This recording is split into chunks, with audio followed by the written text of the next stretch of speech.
Hola, es Fernanda. Today I want to talk about how to build more self-confidence. And I think the main idea here is that you need to trust yourself. Because when you can trust yourself, then it's like no matter what happens, I got you. That's you talking to your younger self. Like you've got yourself. And I'm trying to reflect back onto some of the things that I did to practice.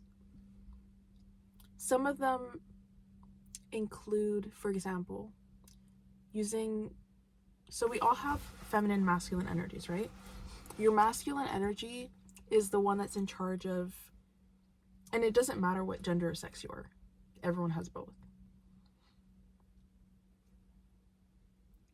Feminine energy is like receiving, being more intuitive, creativity. Masculine is like order, protection, and discipline and getting things done. And you need to be more connected to your masculine energy and stick to the things that you said you're going to do. That's what builds self-trust, because you're basically saying, I set out to do these things and I'm proving to myself that I'm going to stick to them, that I'm going to do them. And that builds self-confidence, because you know, when I said I was going to do this thing, I followed through. And so moving forward, that's going to keep up. Another thing is to try new things, like learn a new skill. One that's fun and maybe a little bit challenging. And it can even feel like easy, like it can come easily to you. But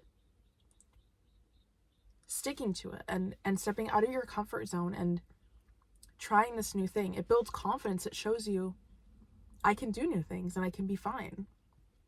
And just because, and especially if it's something that you weren't always good at, like in uni, I took a stats course, and all throughout high school and elementary and middle school, I assumed that I wasn't good at math and I didn't really like it. And then I took this stats course, and it was social statistics, but there was muse and math in there and equations. And I did really well, and I locked in, and I got an A+ on my tests, and I would normally get A+ on my tests. And it just showed me this belief that I had about myself wasn't actually true. And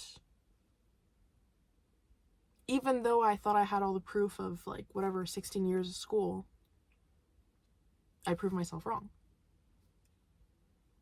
And I put in the work. I practiced all the equations. I did my homework. I went to what are they called, office hours, and I asked for help, and I studied, and I did well, and I enjoyed it because I was looking at it differently this time. I was looking at how can I use this in my life, and it was just fun. And I didn't have to write. All of my classes were writing, and that one wasn't. It was just practice makes perfect. And it built self-confidence, because this thing I thought I could never do, I did. And also learning delayed gratification, I think builds confidence too, because it's a commitment thing. You have to stick. It's like going to the gym.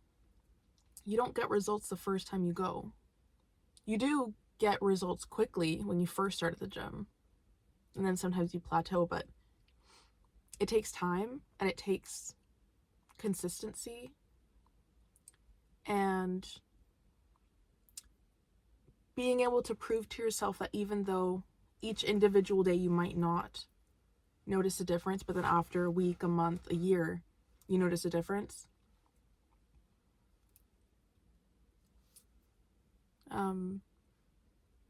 It builds confidence. It shows you, like, when you stick to something, you got it. And even something like, because, okay, for example, with the gym, you kind of know what's going to change. Or maybe you don't, but I don't know. When I started painting, sometimes you're like in the middle of painting and I would literally be like, this is the worst painting I've ever seen in my life. And it's not turning out how I wanted. But you just have to wait till the end.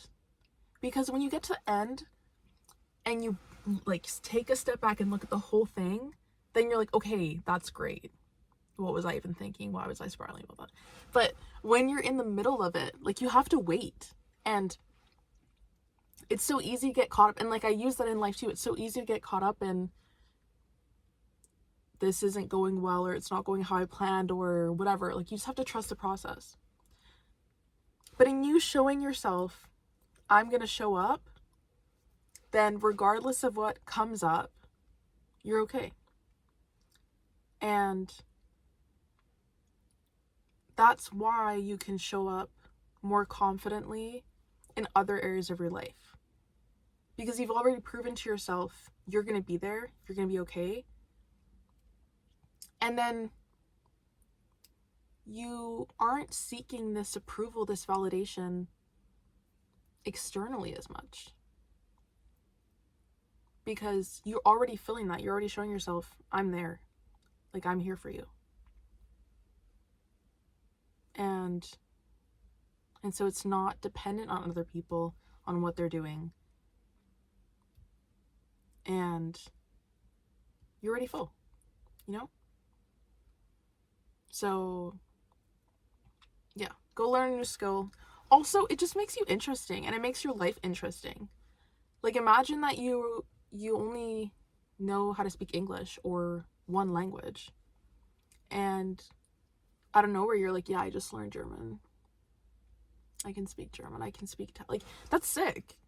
Obviously, it's going to make you confident because it's like this unique thing that you know how to do, that you worked for. That's the thing. Like, you put in the effort. And I actually heard on a podcast today. It was Andrew Huberman and Lewis Howes. They were talking about when you give yourself mini dopamine hits, not in after you've accomplished a huge thing, but in the effort of it, that you fall in love with the process. That's sustainable, because sometimes you're going to get to the end goal of something and think, okay, now what's next? But if you're falling in love with the process, then that's never ending, you know?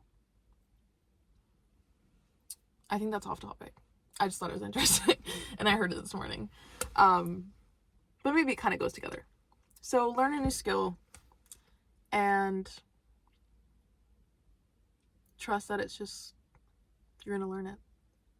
And you can be patient with life, and you can be patient with whatever shows up, because you're going to be okay.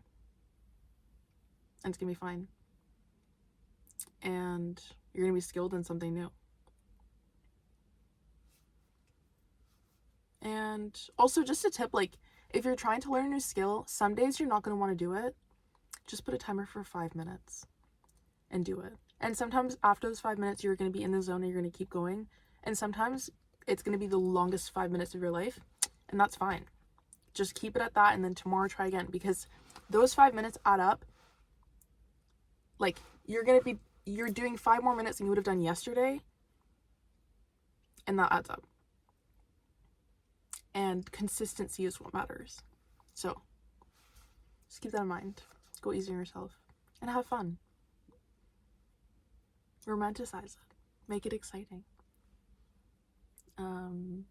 Yeah. I hope you have a good day. I love you. And I'll see you in the next video.